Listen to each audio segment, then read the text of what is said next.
Hoy nos toca una clase para terminar esta primera parte del sistema excretor, básicamente el aparato renal.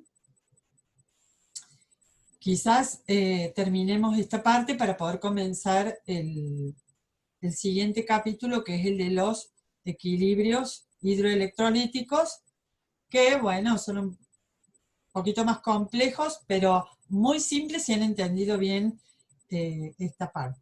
Así que, bueno, vamos a retomar. Nosotros estábamos en que la circulación del filtrado glomerular, del ultrafiltrado,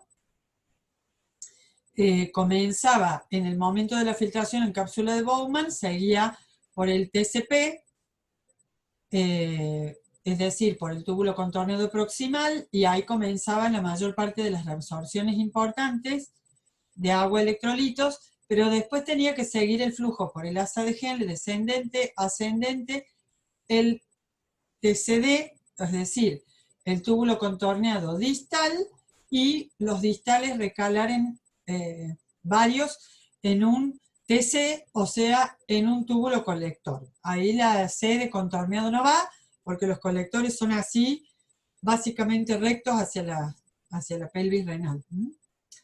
Bien, me interesa introducir ahora un concepto muy importante, que es que nosotros vemos figuritas, entonces las figuritas son todas estáticas, ¿no? Y en realidad, siempre que una persona esté viva, el riñón va a estar filtrando, reabsorbiendo, secretando. ¿Por qué digo esto? Para que nos salgamos de esos dibujitos 2D y empecemos a pensar de que todo el tiempo se está filtrando, todo el tiempo se está circulando en la porción tubular y todo el tiempo se está volcando la orina final hacia el túbulo colector y por lo tanto después hacia los uréteres y la vejiga. ¿Por qué es importante que yo introduzca este concepto que en realidad cuando enseñan riñón nadie te lo dice? Y bueno, me costó años poder darme cuenta que es importantísimo que uno diga esto, porque esto no puede estar vacío, es decir, todo el tiempo tiene que haber una presión neta en el glomérulo para filtrar algo de plasma, para que algo de líquido entre en la porción tubular y esté circulando, y algo recale en el túbulo colector. Si esto es al 100% y en algún momento cae una presión, se tapa un túbulo, se perdieron las proteínas y entonces se pierde todo el líquido hacia la orina, o al revés, o sea, por un taponamiento con un cálculo, supongamos en una región o lóbulo del riñón, aunque haya filtración, el líquido no puede continuar el camino, estamos en una insuficiencia. Será del 98, 97, 95, 94 la eficiencia renal, por lo tanto la insuficiencia será del 4, del 5, del 7, del 20% o lo que fuera. Entonces, el riñón cuando está, o los riñones cuando están trabajando, funcionando al máximo de su eficiencia, están, bueno, quizás filtrando 190 litros de plasma por día y probablemente con una diuresis normal de 1,5 litros o más, depende de la ingesta de agua y otras cosas, pero también decimos, hay una insuficiencia cuando no logra filtrar todo el plasma que el medio interno en su constancia le están demandando, o sea, la homeostasis. La homeostasis es la que con señales de los otros sistemas y órganos le van a estar diciendo al riñón: necesitamos más reabsorción de X, necesitamos más secreción de Y, necesitamos más reabsorción de agua, necesitamos concentrar, o sea, que nos elimines más agua hacia la orina. Entonces, si el riñón no está pudiendo responder esa demanda de la homeostasis, está insuficiente. Y esto, repito, tiene que ver con que siempre esté filtrando ultrafiltrado o orina primitiva, siempre esté reabsorbiendo, secretando y formando la orina definitiva final. Puede haber estancamiento en los túbulos, que el líquido no se mueva más? Bueno, sí, entonces está por morirse la persona. ¿Por qué? Porque en todo momento las células van a estar excretando ellas, digamos, es decir, haciendo excreciones, secreciones, y el medio interno, digamos, de alguna manera, mediante todas las señales celulares y sobre todo del neuroendocrino, o sea, del sistema nervioso y del endocrino, demandándole al riñón que libere excesos, concentre o reabsorba lo que hay de efectos en el sentido de poca cantidad, y entonces nosotros no deberíamos tener porción tubular con líquido ni estancado, pero tampoco que fluya tan veloz que la función renal se altere. Y acá va un punto interesante, que es hablar de esas cosas que no nos gustan, a los que nos gusta más lo biológico, la salud, que son las variables físicas. Adentro de esos túbulos renales de la nefrona hay un volumen X circulando, pero importa la velocidad, porque dijimos, cuando comienza el túbulo proximal, las células son como esos operarios que están en las cintas tomando lo que sirve y dejando que la cinta se lleve lo que no sirve.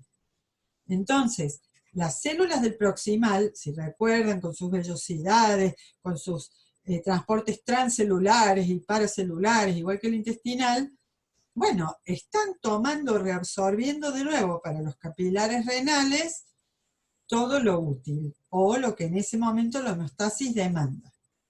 Entonces, si el líquido pasa así, o sea, un ultrafiltrado excesivo, y pasa el líquido por el proximal no va a alcanzar a reabsorber todo el cloruro, todo el sodio, toda la glucosa, todas las vitaminas, todos los aminoácidos, los nucleótidos, el glicerol, todo lo que necesitó reabsorber. Por lo tanto, si hay un exceso de regado, por decirlo así, en el filtrado a nivel glomerular, que si se acuerdan ustedes, eso podía ser por cerrar la arteriola eferente y entonces concentrar el plasma en el glomérulo, entonces uno aumenta ese filtrado y entonces obligadamente aumenta la velocidad con la que corre, porque los túbulos de la nefrona no son extensibles como una arteria. Entonces, si aumentamos el filtrado, ¿qué aumenta? La velocidad con la cual el fluido urinario pasa por la nefrona. Y si esto continúa así, todo va por colectores, diuresis excesiva, y perdemos agua, sales, nutrientes, vitaminas, vaya a saber qué más. Y esto no es posible.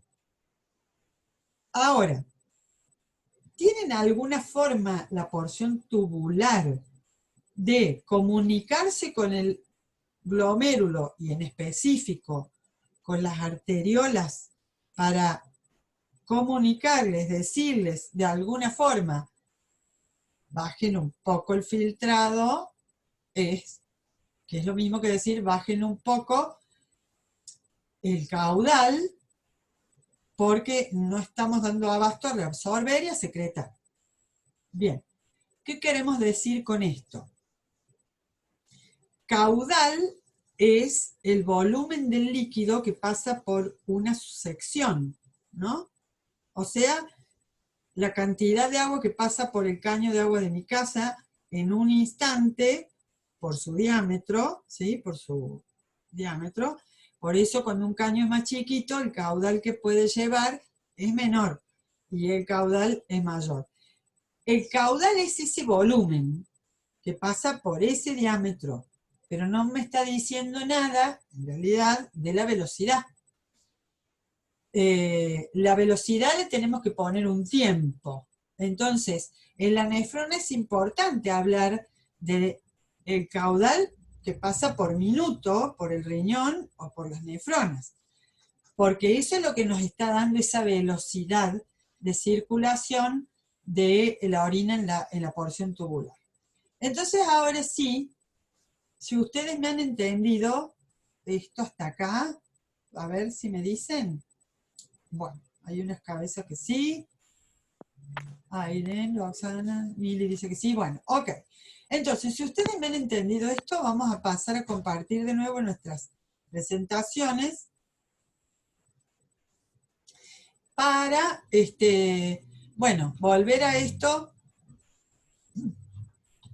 que hemos hablado el otro día, de la presión efectiva neta, y recuerden que había otro concepto que era también la fracción del filtrado o fracción de filtración, que era cuánto de lo que realmente pasa por las arterias, realmente qué fracción de eso ha pasado adentro del glomérulo y después cómo filtrado, ¿no? Era un 20% de lo que entraba a los capilares. Bueno, entonces, lo que estamos hablando es esto que Silverton dice, la tasa de filtración glomerular. Tasa es algo por tiempo, o sea que es una velocidad. En realidad, las tasas son velocidades, y lo que nos está diciendo es, ¿cuál es la tasa, o sea, volumen en tiempo, que se filtra a nivel glomerular? Entonces, en realidad, en individuos sanos, la tasa es bastante normal, constante, porque todo el tiempo está entrando sangre a presión, todo el tiempo hay filtrado, todo el tiempo hay circulación en la nefrona, etcétera, etcétera. Ahora, ¿qué tipo de control o regulación tiene esa tasa? Para darle tiempo a las absorciones, o para acelerar el tiempo en que nos sacamos exceso de líquido también. ¿Cómo regulamos eso? Bueno, las regulaciones son una autorregulación de la nefrona, o sea, una autorregulación renal propia de la nefrona, y una regulación externa de los dos sistemas coordinadores, reguladores principales del organismo, el nervioso y el endocrino. El endocrino a través de las hormonas y el sistema nervioso a través del autónomo. Nosotros no somos conscientes ni lo hacemos voluntariamente. Cerrame un poco la eferente, abrime la eferente. Es totalmente de la parte del sistema nervioso no voluntario, sino no consciente, vegetativo o autónomo. Ahora, en el vegetativo o autónomo hay dos funciones o dos partes nerviosas del vegetativo que son contradictorias o antagonistas, que son el simpático y el parasimpático. Dijimos que si estaba activo el simpático, estaba más activo lo voluntario, el movimiento, etcétera, etcétera, y si estaba activo el parasimpático, era un control más visceral, digamos, no consciente.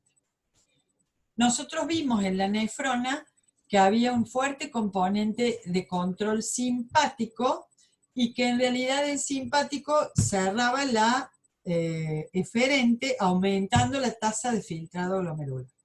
Y eso es lo que ustedes van a leer tranquilos en el libro, pero que aquí está puesto como titulitos o viñetas, mejor dicho, y son: hay una hormona que se forma en el plasma a demanda del organismo, que es la angiotensina 1, que se transforma en angiotensina 2, o que transforma una sustancia en angiotensina 2.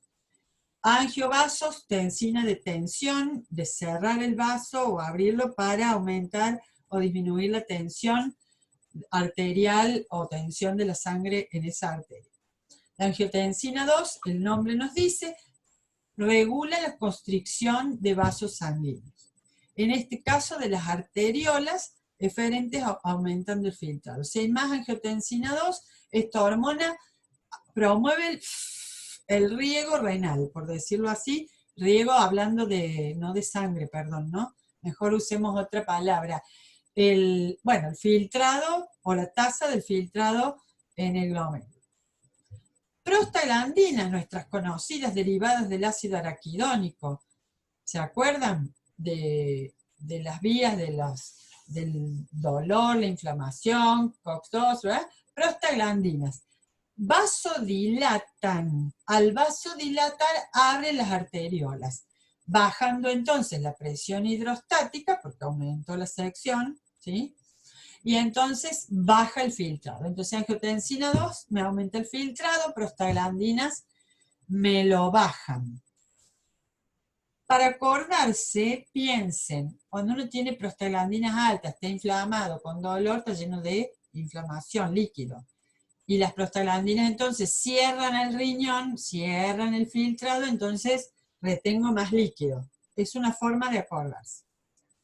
Bien, y como les dice ahí, la actividad nerviosa simpática vasocontrae. Entonces al cerrar las arteriolas, baja el volumen de filtrado, pero aumenta la velocidad de circulación de ese filtrado.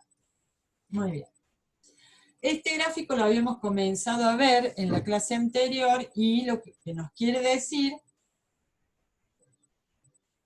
es que el riñón sigue filtrando con una tasa de filtrado glomerular constante y acorde, mientras nosotros tengamos una presión arterial, que se la entrega a las arteriolas, que esté por arriba de los 80 y hasta los 150, 170, depende de la persona, de presión alta.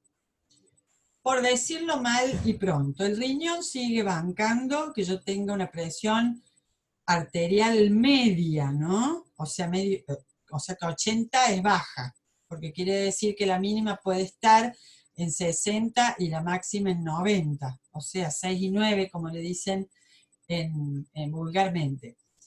El riñón banca bastante, pero si yo bajo mucho la presión, le termino no entregando presión suficiente a la arteriola aferente, que ni puede abriendo el esfínter lograr la presión, entonces se pone insuficiente.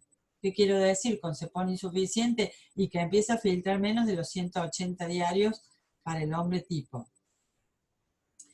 Y en general la presión alta, es decir, cuando ya la persona tiene 150, 140, depende de la edad, lo que se considera alta, pero para un adulto joven, superando los 140, y para una persona grande, los 150, normalmente todavía banca, pero superado los 170, o sea, los 17 de presión o tensión, como le dice la gente, presión, ya el riñón comienza a tener problemas. ¿Por qué? Y porque empieza a soltar mayor cantidad de orina, con lo cual estaremos perdiendo componentes que por homeostasis quizá necesitábamos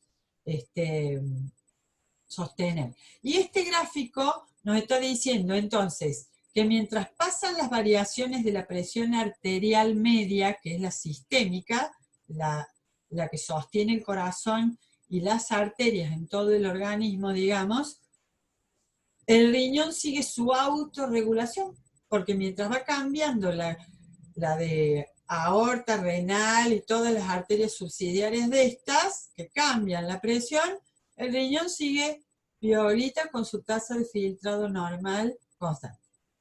Eso es gracias a la autorregulación que hace la nefrona. Esto es lo que necesitamos saber de este gráfico. Regulaciones, autorregulación y regulaciones externas. Bueno, la autorregulación que vimos el otro día fue, en parte, un reflejo del... Acuérdense que en estas arterias y arteriolas hay un músculo liso que cuando uno lo distiende por reacción contraria, digamos reflejo, se llama reflejo miogénico.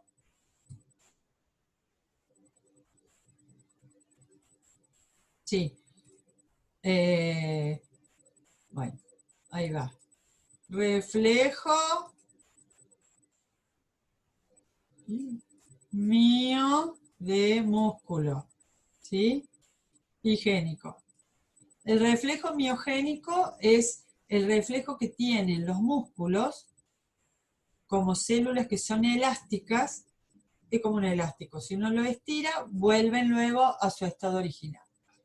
Entonces, el reflejo miogénico es eso, yo al distender, no se dice estirar, se dice distender. En realidad, el reflejo miogénico es de las células musculares, estoy en el chat ahora,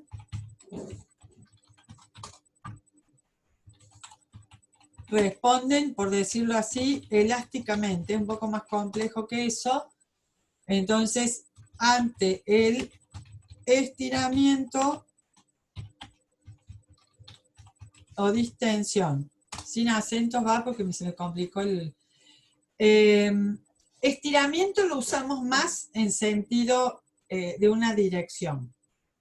Yo estiro y vuelve, estiro y vuelve.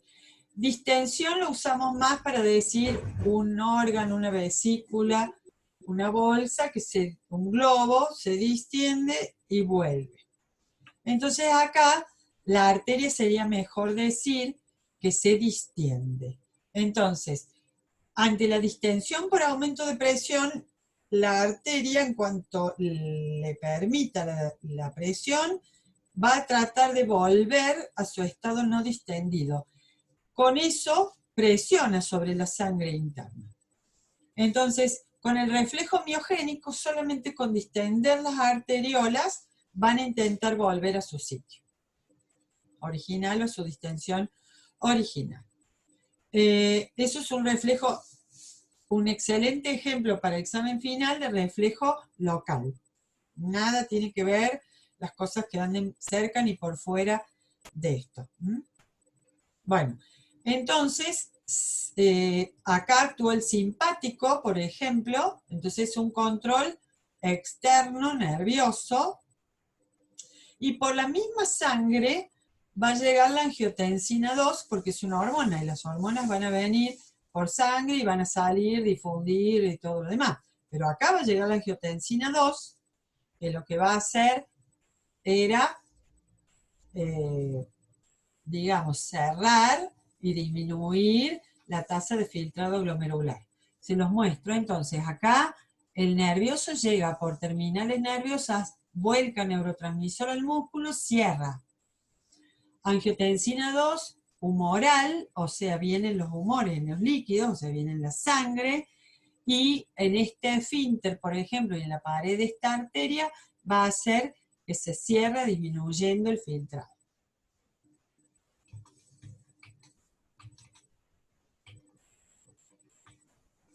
Bueno,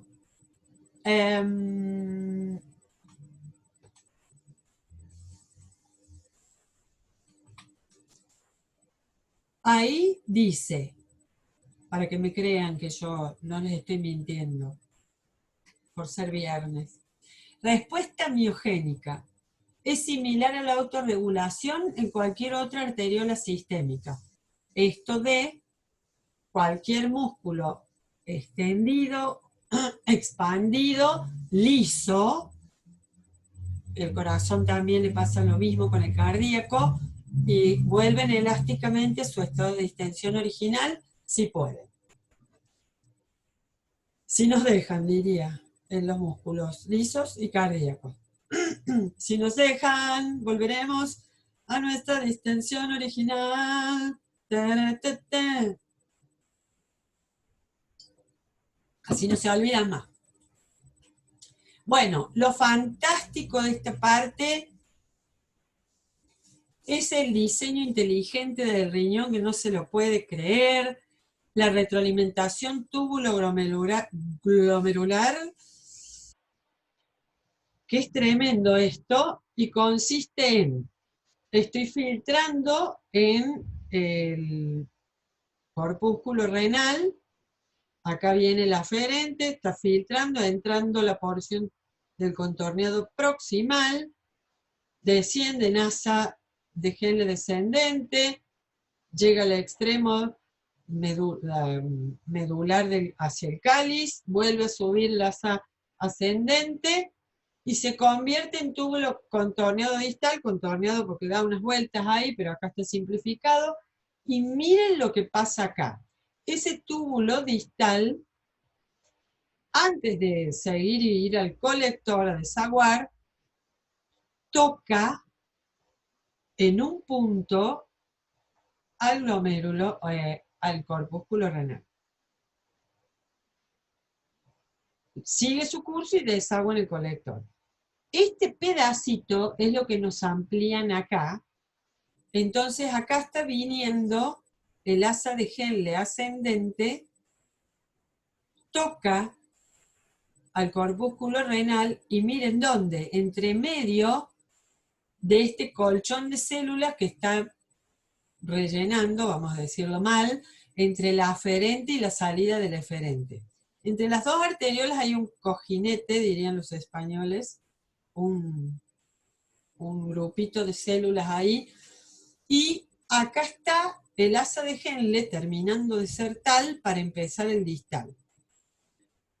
¿Qué hay acá? Bueno, las células normales de la pared del asa de Henle, que ya están más altas, porque ya está empezando a ser el distal, el túbulo contorneado distal, pero en la parte que está tocando acá las arteriolas, esas células se ponen cargadas de una secreción, se las ve un poco más oscuritas y pequeñas, y al microscopio óptico se veía como una sombrita densa, oscura, una manchita, una mácula. Entonces eso recibió el nombre de mácula densa.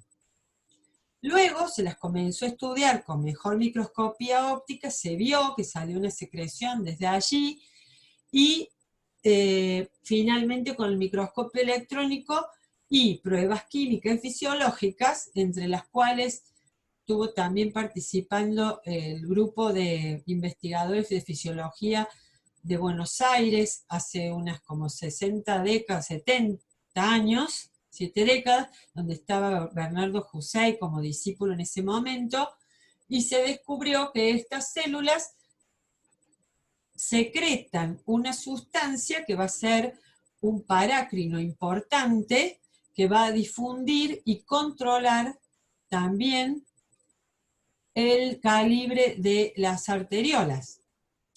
Quiere decir que cuando en la porción tubular va muy rápido el flujo, o sea que la tasa de filtración glomerular fue alta, el flujo es abundante, la velocidad es rápida, entonces lo ideal sería, digamos, cerrar un poco esas arteriolas para disminuir el filtrado. Y para eso tenemos este parácrino que surge de la mácula densa, cerrando un poco las arterias y bajando el filtrado. Esto hace que la porción tubular, sobre todo ya hacia el final, ¿sí? Acá hacia el final, pueda informar al corpúsculo y al glomérulo para abrirle o cerrarle las arterias y aumentar o disminuir el filtrado glomerular. Es fantástico. Y por supuesto que esto es un feedback. Esto es una retroalimentación del sistema. El sistema va pasando por partes y la parte posterior, que sería el distal, puede volverse atrás a donde inició el sistema para informarle. Quiere decir que en nuestros cuadritos de sistema nosotros tendríamos que va avanzando del filtrado glomerular al proximal, las reabsorciones y secreciones, el asa de Henle con las reabsorciones y secreciones, que ya vamos a ver hoy, si Dios quiere, y el distal flechita de nuevo hacia atrás, a retroalimentar con información al filtrado, al corpúsculo. Esto se llama aparato, aparato yuxtaglomerular, porque está al lado del glomérulo y haciendo un feedback o retroalimentación de la parte tubular sobre la parte de del corpúsculo renal y el filtrado glomerular. Bueno, bien, y acá, acá tienen del Silverton viejo que va a empezar por partes, ¿no? Dice, ¿qué pasa? Acá está el filtrado glomerular en 1. Si aumenta la tasa, pasa más líquido al proximal, a la asa de Henle, y llega más líquido acá, al complejo yuxtaglomerular, feedback túbulo-glomerular, dice arriba. Y entonces está la mácula densa, que forma parte del aparato yuxtaglomerular, ¿sí? Acá también está dibujado en el Silverton nuevo, parecido, digamos, pero este va paso por paso. Dice, primero, aumenta la tasa de filtrado. 2, aumenta entonces el flujo de la orina en formación por los túbulos. 3, el flujo más allá de la mácula densa aumenta. 4, las sustancias parácrinas difunden desde la mácula densa hacia la arteriola aferente, hacia esta pared. 5, la arteriola aferente se contrae. La resistencia en la arteriola aferente aumenta la resistencia porque disminuyó el diámetro, el calibre. La presión hidrostática, entonces, en el glomérulo disminuye. Al cerrarse la arteria, entra menos volumen al glomérulo. Por lo tanto, ahora la tasa de filtrado glomerular va a disminuir. Bien, y eso es lo que tienen acá en Silverton nuevo. Es lo mismo, están todos los pasos puestos, y entonces empezamos con una tasa de filtrado glomerular que aumentó, y por lo tanto iba a aumentar la orina a procesar, y terminó con autorregulación yuxtaglomerular desde la parte de tubular a el corpúsculo, disminuyendo la tasa. Entonces esto es un feedback ¿de qué tipo?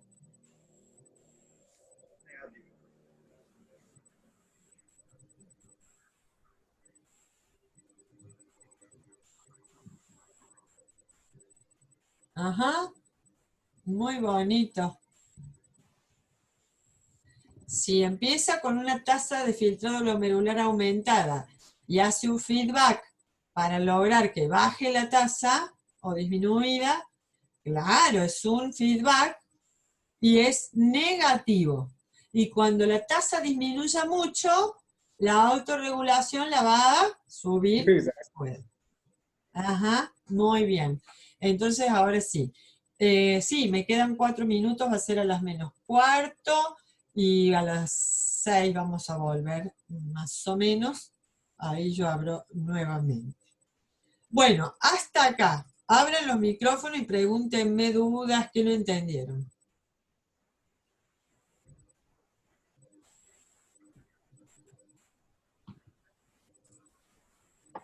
La mácula densa, profe, solamente estaría actuando sobre la arteriola aferente o puede actuar sobre ambas arteriolas. Sí, en realidad va a actuar como una regulador sobre la arteriola aferente, principalmente. Aferente. Buena la pregunta.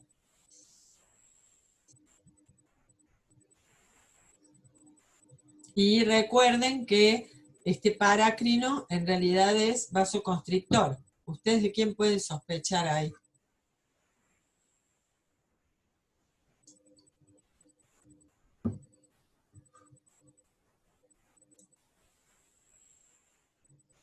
¿De lo que hemos visto? No. Ahí les muestro de nuevo y les hago pensar igual. Acá ustedes habían visto los reguladores.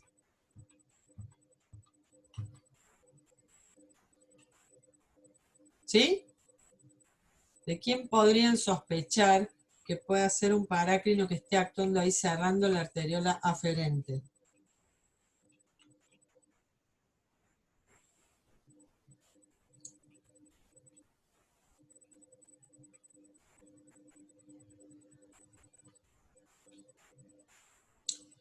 cerrando angiotensina 2, ¿no? Y ahora les aclaro el otro punto.